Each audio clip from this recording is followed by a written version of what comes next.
I watched through the jewelry store window as my own daughter handed over Richard's watch, the one thing I begged her not to touch. And when the jeweler pried open the back casing, what tumbled out wasn't just my husband's secret. It was the key to exposing a betrayal so twisted, it would destroy our family forever. But here's what nobody saw coming. Not even me. My name is Deborah. I'm 64 years old, and until 8 months ago, I thought I knew my daughter. Richard died on a Tuesday. Sudden heart attack. No warning. One moment we were planning our anniversary trip to Maine. The next moment I was picking out his casket. 42 years of marriage. Gone in a breath. The grief was suffocating, but Sarah, my only child, my 38-year-old baby girl, she was my rock. Or so I thought. "Mom, you can't stay in this big house alone," she'd say, stroking my hair as I sobbed into my coffee. "Let me help you. Let me handle things." And I let her. God help me, I let her. Richard had been a watchmaker. Not just any watchmaker. A master craftsman who restored timepieces for collectors worldwide. His workshop in our basement was his sanctuary, filled with tiny gears, loops, and dozens of watches in various states of repair. But his most prized possession was a 1962 Omega Seamaster, not because of its value, but because his father had worn it on D-Day. 3 weeks after the funeral, I came downstairs to find Sarah in Richard's workshop, photographing his watches with her phone. "What are you doing?" She jumped, nearly dropping a vintage Patek Philippe. "Mom, you scared me. I'm just cataloging Dad's things. For the estate." Something felt wrong, but grief makes you doubt everything. "Sarah, please." "Not yet. I'm not ready." She smiled, that same smile she'd given me since she was 5. "Of course, Mom. Whenever you're ready." But the watches started disappearing. First, it was a Rolex Submariner from the safe. "I moved it upstairs for safekeeping," Sarah explained. Then a Jaeger LeCoultre from the workbench. "I took it to get appraised. For insurance." Each time she had an answer. Each time I wanted to believe her. Then came the morning I found Richard's Omega missing from the velvet box on my nightstand.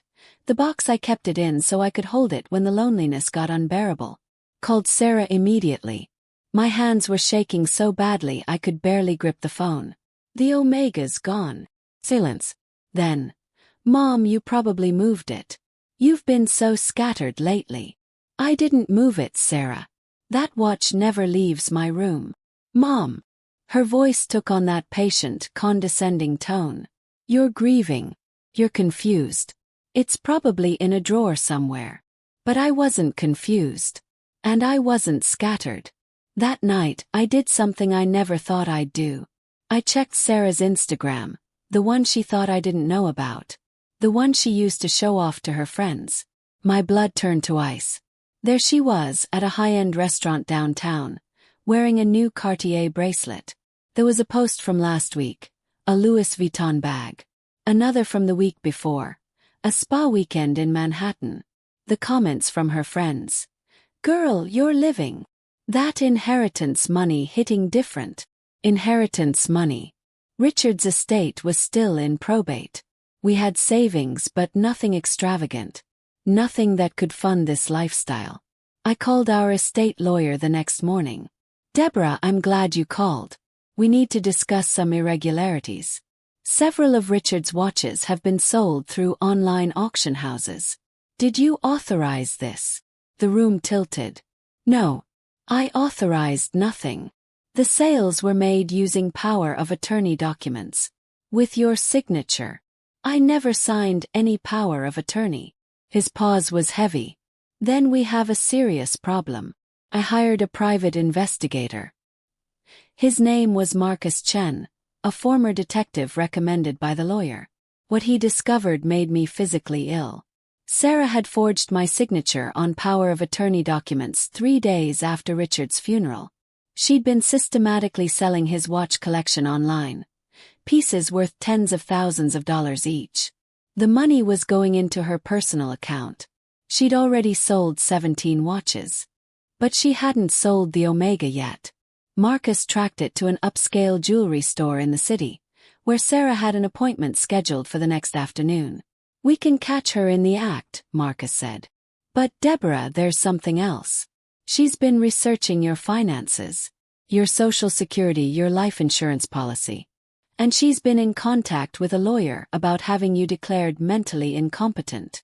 I couldn't breathe. My own daughter was going to rob me blind, then lock me away. There's more, Marcus continued. She's been crushing sleeping pills into your evening tea. We found the bottle in her purse during surveillance. The confusion you've been feeling. The scattered thoughts. That's been her, gaslighting you while drugging you. I thought of all those nights, Sarah sitting with me making me tea, being so sweet, so caring. While poisoning me. While stealing from me. While planning to take everything. But I'm Richard's wife. And Richard taught me something important. Patience is everything when you're working with delicate mechanisms. The next day I followed Sarah to the jewelry store. Marcus was with me recording everything. Through the window, I watched my daughter place Richard's Omega on the counter. Watched the jeweler examine it with his loupe. Then something unexpected happened. The jeweler looked confused. He said something to Sarah. She frowned. He picked up a small tool and carefully pried open the back casing of the watch. Several small objects fell onto the black velvet pad. Even from outside I could see them. 3 micro SD cards wrapped in plastic. Sarah's face went white. The jeweler was examining them, clearly puzzled. Sarah grabbed for them, but he pulled back, saying something sharp. That's when Marcus and I walked in. Those belong to me, I said quietly. Sarah spun around. The look on her face. Shock, rage, fear all mixed together. Mom, what are you doing here? You should be home resting. Resting. While you drug me and steal from me. I turned to the jeweler. I'm Deborah Chen, Richard Chen's widow. This is his watch. She has no right to sell it. I have power of attorney. Sarah's voice was shrill now. You forged documents. Marcus stepped forward, showing his credentials. Which is fraud. Along with elder abuse, theft, and attempted guardianship fraud. The police arrived within minutes. As they handcuffed my daughter, my baby girl, she looked at me with such hatred it froze my soul. You were supposed to die, Mom. The sleeping pills were supposed to make you just drift away. Then everything would have been mine. Like it should be. Later at the police station they returned the micro SD cards to me. I hadn't known they were there. Richard had never told me. When I finally looked at them I understood why. They contained documentation of every watch he'd ever worked on, every client, every transaction. But more than that, they contained letters. Dozens of letters, video files, audio recordings. All for me. Message after message, made over the years, just in case something happened to him. In the final video, recorded just a week before he died, Richard looked into the camera and said, Deborah, my love, if you're seeing this, I'm gone. And if someone is trying to take advantage of you, remember, you're stronger than you know. Trust your instincts. Trust yourself. And remember, I hid the truth where I knew you'd find it eventually. In the one thing you'd never let go of. He'd known. Somehow, he'd known to protect me, even after death. Sarah was convicted of elder abuse, fraud, and attempted theft. She's currently serving a 6-year sentence. The watches that were sold, we recovered most of them. The ones we couldn't get back, the insurance covered. But some things you can't recover. Some betrayals cut too deep. I'm telling you this story today because I want you to understand something. Trust your instincts. When something feels wrong, it usually is. Even when it's your own child. Even when it breaks your heart to believe it.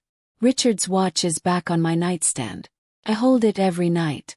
And sometimes I swear I can hear it ticking like a heartbeat.